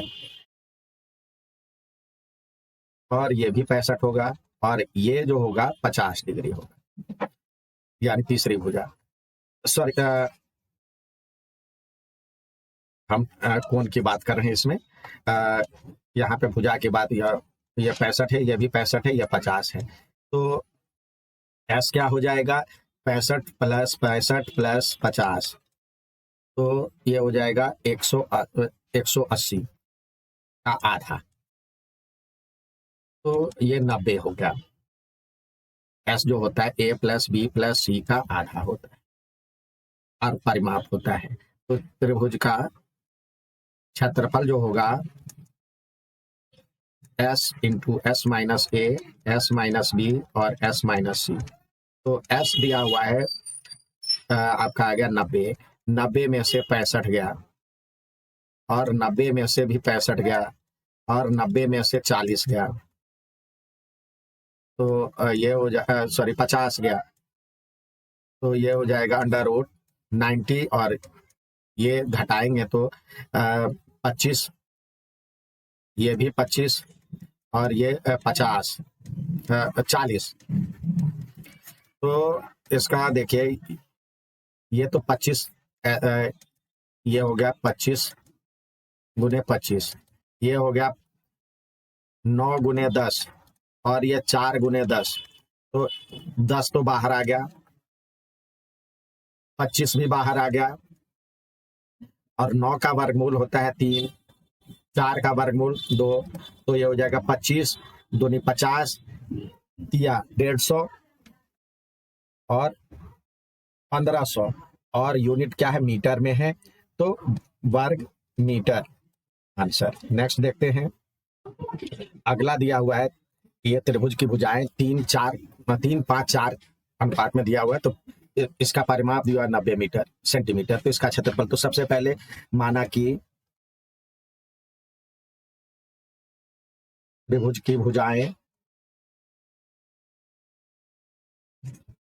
3x 5x तथा 4x है, तो परिमाप क्या हो जाएगा, 3x plus 5x plus 4x, 3 5 8 4 12x। तो प्रश्न से 12x बराबर में 90, तो x बराबर में 90/12 करेंगे तो यह हो जाएगा 7.5 मीटर। अब क्षेत्रफल निकालेंगे, s बराबर तो हो गया आपका 90/2 यानी 45। तो त्रिभुज का क्षेत्रफल s minus a, s minus b और s माइनस c। तो देखिए s तो आपका आ गया 45, 45 में से a जो है, पहले तीनों भुजा निकाल लीजिए, यहाँ पे तीनों भुजाएं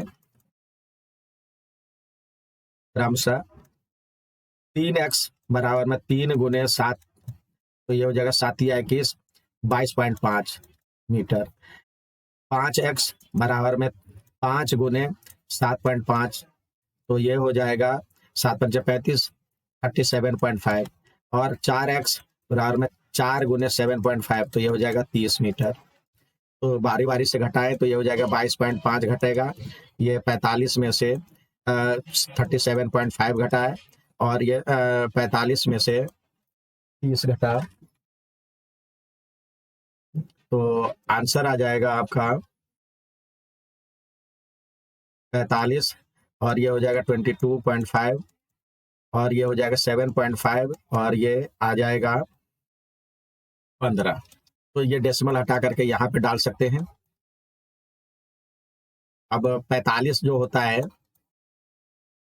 9 गुने 5 होता है, और ये होता है 15 गुने 15, ये होता है 5 गुने 5 गुने 3 75, और ये होता है 5 गुने 3 और 10 गुने 10। तो इसका आ जाएगा 9 का तो वर्गमूल 3 आता है, 5 15 गुने 15 तो ये 15 आ गया, ये 5 है, और एक ये 5 तो ये 5 आ गया, एक 5 ये और एक 5 ये, तो ये भी 5 आ गया, 3 और 3 3 आ गया, और यहाँ पे 10। जब इसको सॉल्व करेंगे तो हो जाएगा 15 पचे 15 या 45 और 75, इसका आ जाएगा 33 से इतना वर्ग मीटर आंसर आ जाएगा। नेक्स्ट देखते हैं, यहाँ पे कह रहा है त्रिभुजाकार पार की भुजाओं का अनुपात 5:6 7:8 है, और ये परिधि नहीं परिमाप होगा, तो 6x मान लेते हैं, 7x और 8x तीनों को जोड़ करेंगे तो ये 420 हो जाएगा, तो 6 7 6 13 और 8 21, x बराबर में 420 हो जाएगा। तो भुजाएं क्या हो जाएगी, x बराबर में हो जाएगा 420 बटे में 21 करेंगे तो 20 हो जाएगा। तो भुजाएं 6 गुने 20 यानी 120 मीटर, और 7 गुने 20 तो 7 दूनी 140 मीटर, और 8 गुने 20 यानी 160 मीटर। तो और s बराबर में हो जाएगा 420 का आधा 210। तो अब सबसे पहले क्षेत्रफल निकालें, त्रिभुज का क्षेत्रफल निकालेंगे तो ये हो जाएगा s माइनस ए, s माइनस बी और s माइनस सी। बारी बारी से इसमें से घटाएं, ये हो जाएगा 210, और 210 में से 120 गया, 210 में से 140 गया, और 210 में से 160 गया। तो ये हो जाएगा 210, और इसमें से ये घटाएंगे तो ये हो जाएगा 90, इसमें से घटाएंगे तो 70, और ये घटाएंगे तो 50। अब 1 0 1 0 1 0 1 0, तो ये मतलब 0 0 का, यानी इसको 7 गुने 3 गुने 10 लिख सकते हैं, इसको 3 गुने 3 गुने 10 लिख सकते हैं 90 को, ये 7 गुने 10 लिख सकते हैं, ये 5 गुने 10 लिख सकते हैं। तो 7 बाहर आ गया, 3 3 बाहर आ गया, 10 10 बाहर आ गया, और 10 10 बाहर आ गया, अंदर बचा 3 7 और 5। तो 3 5 15 7 105, तो ये हो जाएगा 7 21 2100 और 105 वर्ग मीटर आंसर। बाकी इसमें जो अगला है ये बहुत ये आपके लेवल का नहीं है, ये क्षेत्रफल निकाला हुआ है, तो इसमें बहुत दिक्कत है आप लोगों को, ये 10th के लेवल का है, तो इसको छोड़ दीजिए। नेक्स्ट देखते हैं, अगला है सरफेस एरिया एंड वॉल्यूम में। तो slant height of cone given by, शंकु की तिर्यक ऊंचाई जो होती है, शंकु जो होता है इसकी तिर्यक ऊंचाई, ये h है, ये r है, ये l होता है। l बराबर होता है √h² + r², जो कि यहाँ पे दिया हुआ है।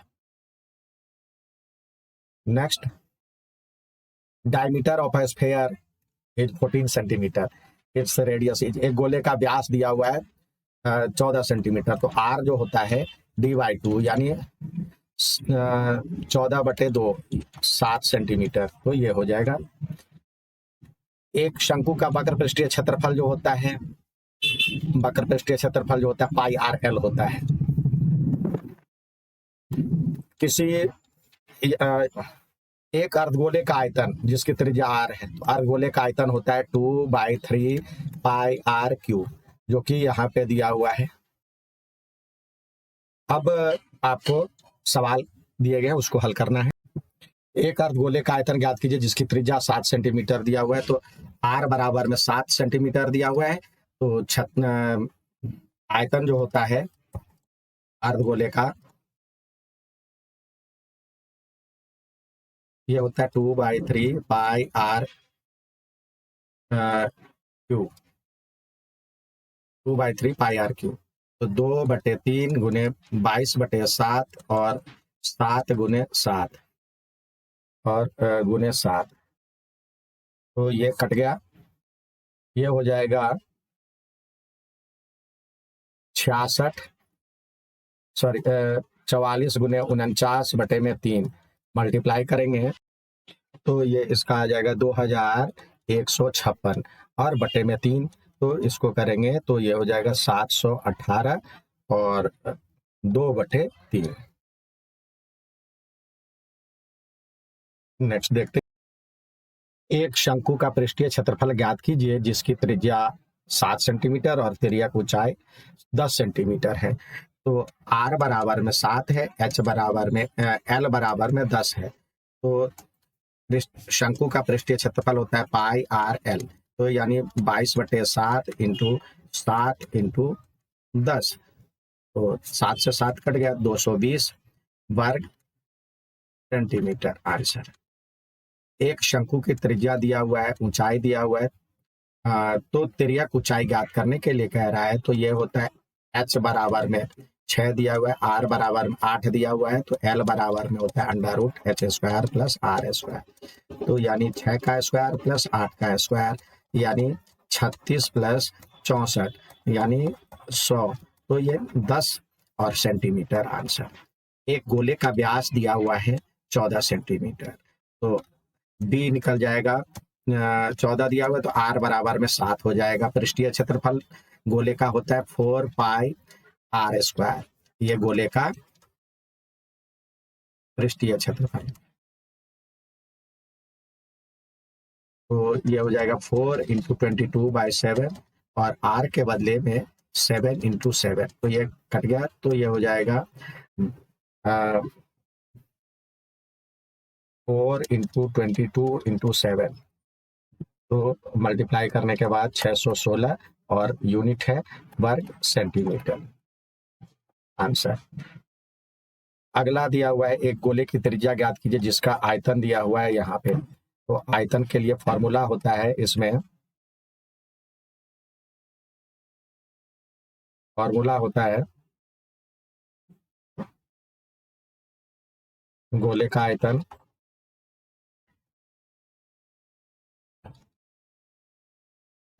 4/3 πr क्यूब। तो ये और ये बराबर होना चाहिए, तो 4/3 πr क्यूब बराबर में 4/3 π 125 सेंटीमीटर क्यूब। तो 4/3 से 4/3, पाई से पाई, ये किसका क्यूब है?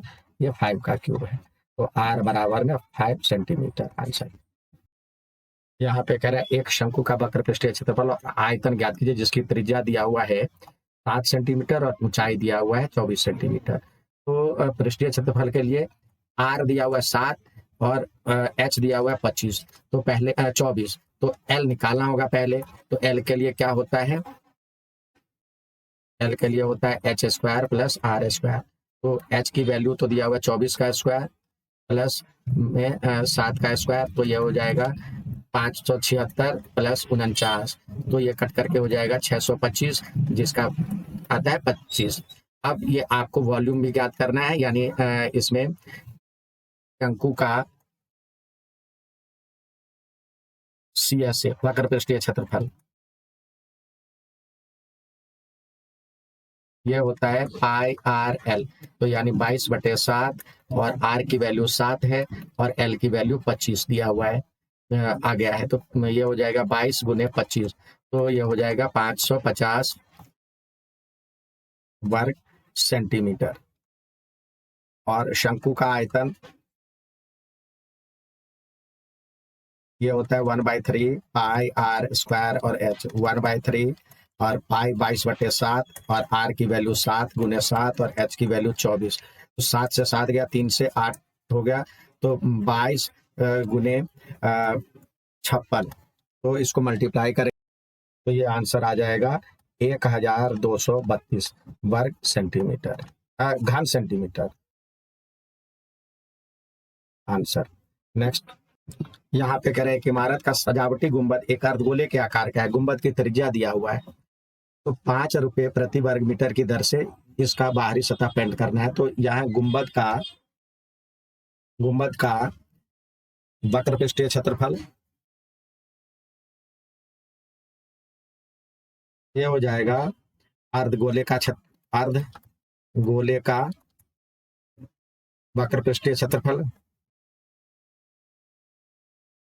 तो ये होता है 2πr², तो 2 गुने 22/7 और r की वैल्यू है 14 दिया हुआ है, तो 14 गुने 14, 7 से गया यहाँ पे 2, तो ये हो जाएगा 22 दूनी 44 गुने 28, तो इसको भी गुना करेंगे तो ये हो जाएगा 1232 वर्ग सेंटीमीटर, वर्ग मीटर। अब कह रहा है जो कि 5 रुपये प्रति वर्ग मीटर पेंट करने में लगा खर्च, तो ये इसको 5 से मल्टीप्लाई कर दीजिए,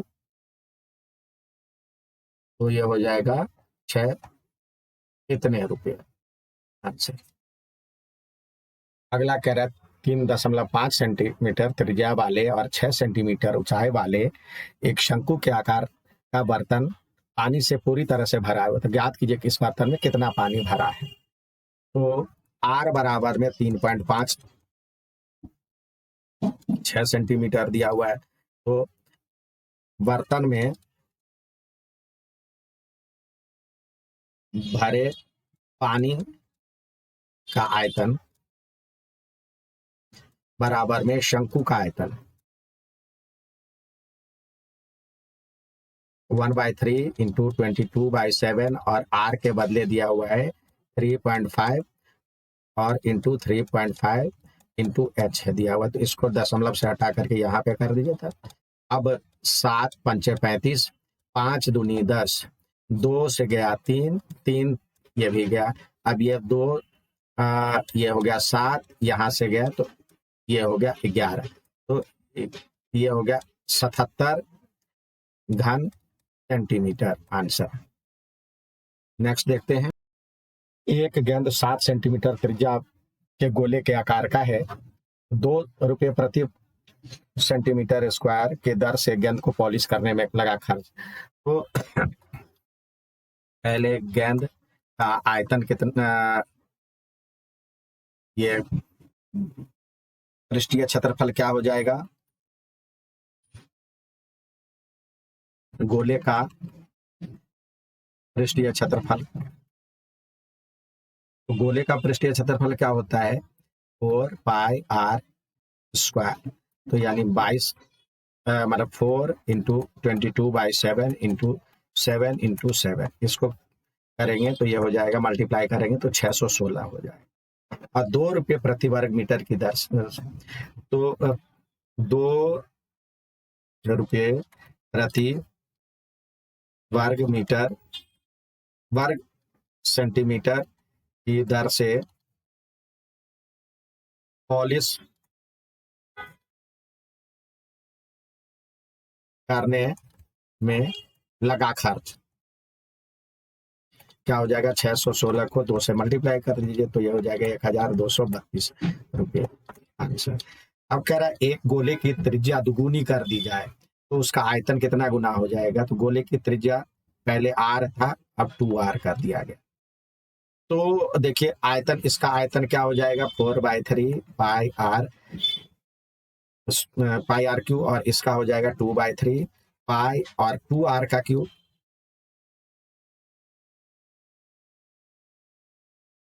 2r का क्यूब हो जाएगा, यानी 4/3 पाई और 8r क्यूब, यानी 4/3 पाई r क्यूब गुने 8।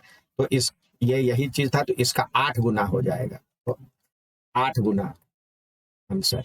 नेक्स्ट देख, एक आयत चित्र में आयत की ऊपरी सिरे के मध्य बिंदुओं को जोड़ा जाता है।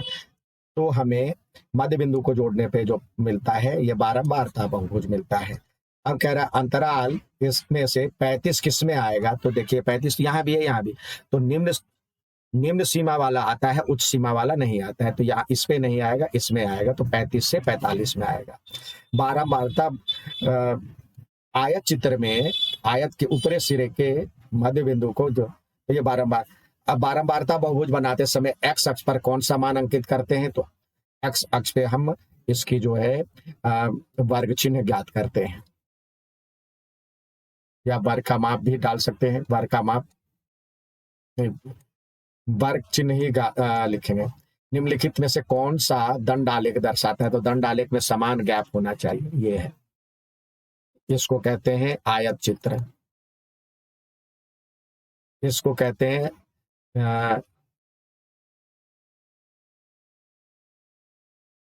रेखा चित्र,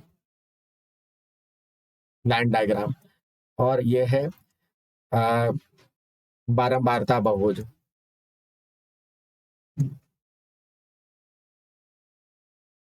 इसमें कह रहा है वर्ग चिन्ह ज्ञात करने के लिए तो इस दोनों को जोड़ लो, 120 प्लस 150 को जोड़ लो और 2 से भाग दे दो, तो ये हो जाएगा 270 का आधा, यानी 135 आंसर। नेक्स्ट देखते हैं। अब इसमें कह रहा है निम्नलिखित तालिकाओं 2 अनुभागों के छात्रों का वितरण उनके द्वारा प्राप्तांक के अनुसार है। सेक्शन ए और सेक्शन बी का है, तो इसको कह रहा है बारंबारता बहुभुज के द्वारा प्रदर्शित करें। तो इसके लिए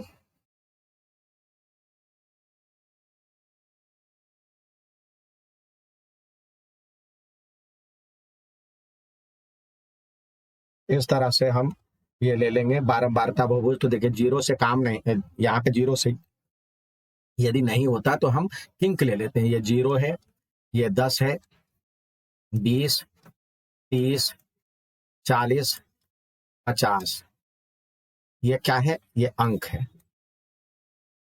और ये बारंबारता है। तो ये इसमें देखिए 17 है, तो इस तरह से आप दो दो का गैप ले लीजिए, 2, 4, 6, 8, 10, 12, 14, 16, 18 और 20। ग्राफ पेपर पे ज्यादा क्लियर बनेगा। तो देखिए इसमें कह रहा जी, अब हमें इसके मध्य बिंदु को मिलाना है। आप चाहें तो ये ऐसे करके देखिए, पहले 0 से 10, तो इसका मध्य बिंदु अब रफली ऐसे इस तरह से बना लीजिए। इसका मध्य बिंदु ये हो गया। 10 से 20, 10 से 20 में 9 है, सॉरी इसमें जो है 0 से 10 में 3 था, तो 0 से 10 में 3 हम इस तरह से इसका मध्य बिंदु ले लिए। 10 से 20 में 9 है, तो 10 से 20 में 9,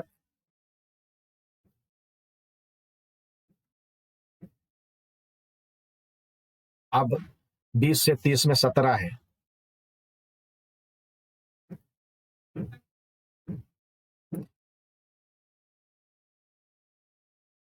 और 30 से 40 में 12 है,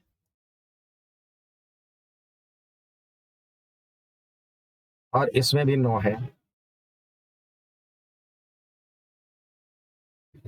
अब बारंबारता बहुभुज कह रहा निकालने के लिए, तो इसके लिए आ, इसके मध्य बिंदु को,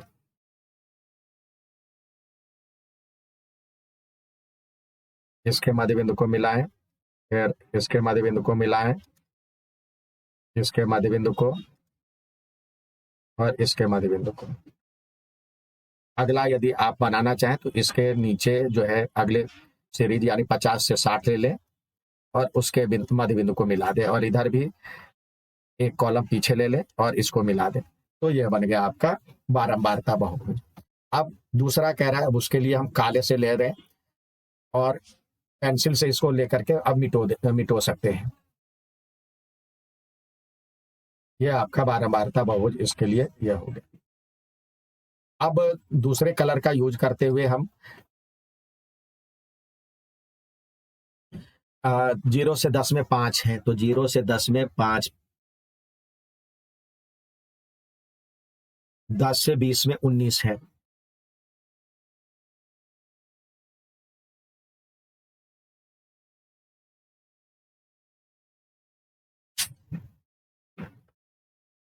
अब 20 से 30 में 15 है,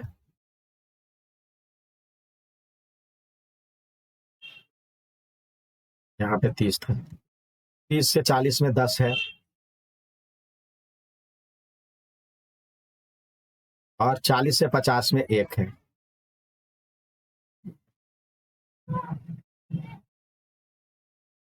अब इसके मध्य बिंदु को मिलाते जाइए, ये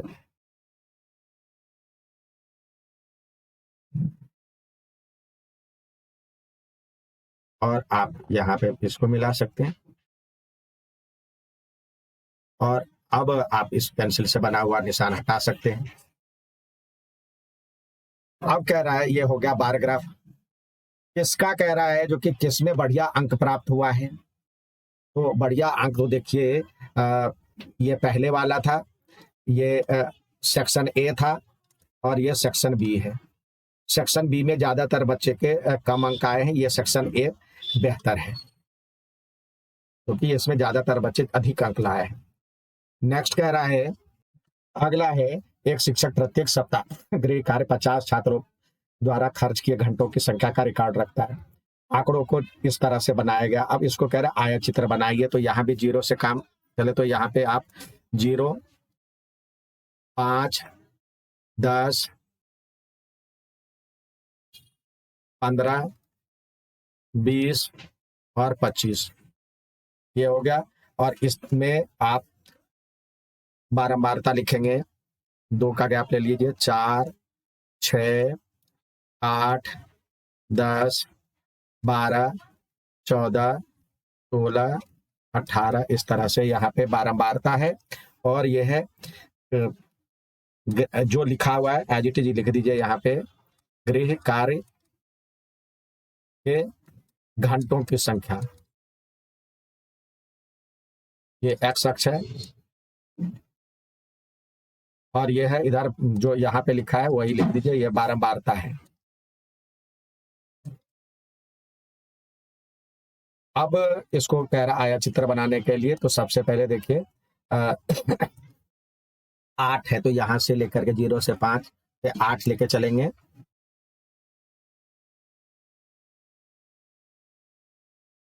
अब 5 से 10 में 12 है।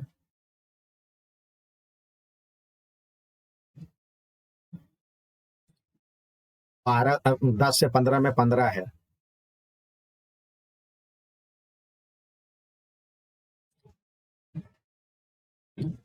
और 15 से 20 में 10 है।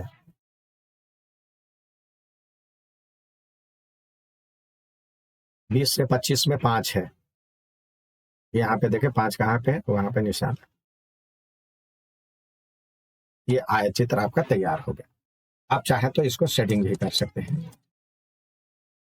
नेक्स्ट है, इसमें कह रहा है AEIOU को दर्शाती हुई ये बनाया गया एक किसी पृष्ठ पे, तो ये दंड आलेख बनेगा। तो दंड आलेख जो होता है एक दूसरे से चिपका नहीं होता है, तो इसमें आप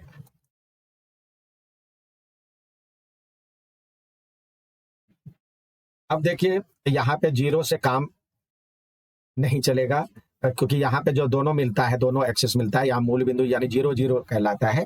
तो इसको पेज हम मोड़ देंगे, ये किंक लगा देंगे, यानी यहाँ पे ब्रेकअप हम कर दिए, ये किंक कहते हैं। तो यहाँ पे हमने मोड़ दिया। अब इधर हम लेके चलते हैं 60, जहां से शुरू है 60, 70, 80, 90, 100, 110, 120। ये बारंबारता हो गया। जो यहाँ पे लिखा है वही लिखेंगे। यहाँ पे स्वर है, स्वर। अब ए पे 110 दिया हुआ है। 110 पे आप देखिए ए है, तो एक यहाँ पे समान गैप छोड़ना है और लेना है आपको। ये ए हो गया 110। अब इतनी ही दूरी यहाँ पे छोड़े। अब यहाँ से शुरू करें, 95 है इसका, तो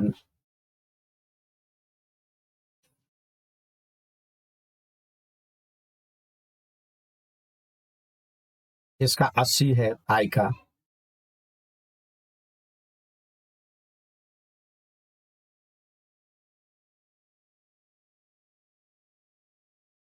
ओ का 70 है।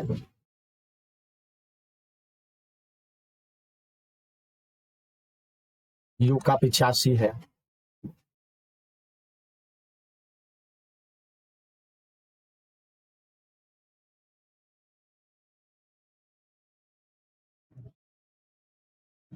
ये ए है, ये ई है, आई है, ओ है और यू है। इसको चाहे तो आप सेट भी कर सकते हैं। नेक्स्ट सवाल देखते हैं। यहाँ पे कह रहा है निम्न आंकड़ों के बारंबारता बहुभुज कीजिए। तो यहाँ 0 से शुरू है, 10, 20, 30, 40, 50, 60, 70। ये वर्ग अंतराल है। और इधर बारंबारता जो ये दिया हुआ। अब देखिए मैक्सिमम 10 तक है, तो आप 2, 4, 6, 8, 10, 12। अब 0 से 10 में 4 है, तो 0 से 10 में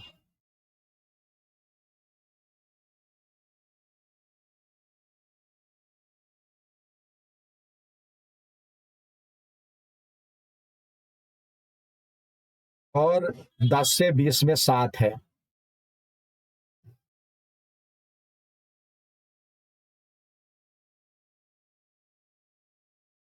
इसमें 20 से 25 30 में 5 है।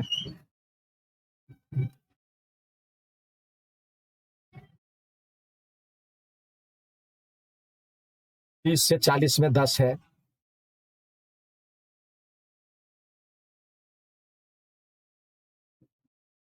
40 से 50 में 8 है। 50 से 60 में 6 है। 60 से 70 में 3 है। अब इस सब के मध्य बिंदुओं को मिला करके लाइन खींच दीजिए, ये बन गया बारंबारता बहुभुज।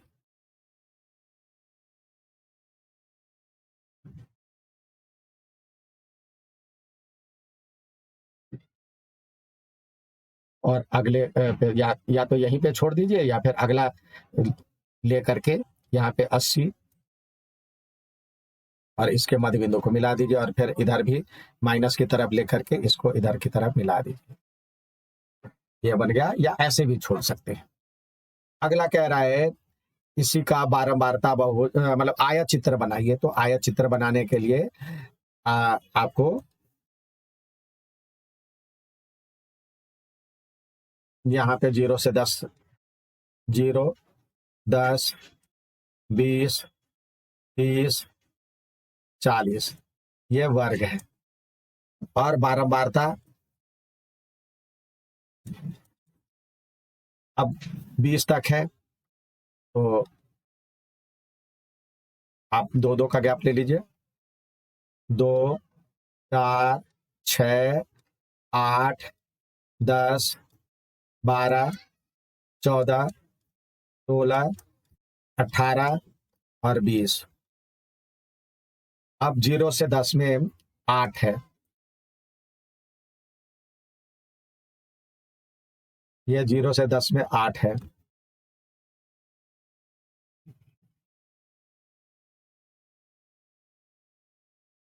10 से 20 में 12 है।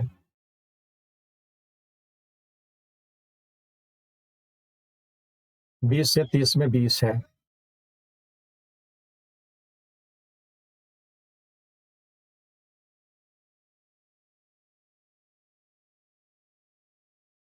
30 से 40 में 16 है। ये बन के तैयार हो गया। उम्मीद है समझ में आया होगा। अच्छा लगे तो लाइक, सब्सक्राइब, शेयर जरूर